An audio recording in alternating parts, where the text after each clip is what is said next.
போட்டுக்கிட்டே தூங்கியிருக்கான். முன்னாடி லைட் எல்லாம் ஓடுது, கண்ணாடியை போட்டுக்கிட்டே தூங்குறான். எத்தனை தடவை சொன்னாலும் திருந்த மாட்டான். கண்ணாடியை போட்டு தூங்காதான்னு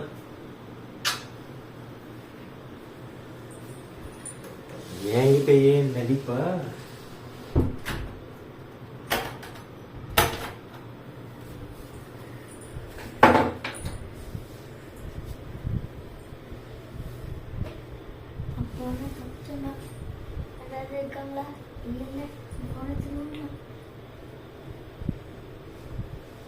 நீங்களா யாருடா? மாட்டிக்கிட்டியடா பங்கு. போனே மக்கள் தூங்குற மாதிரி நடிக்கிற.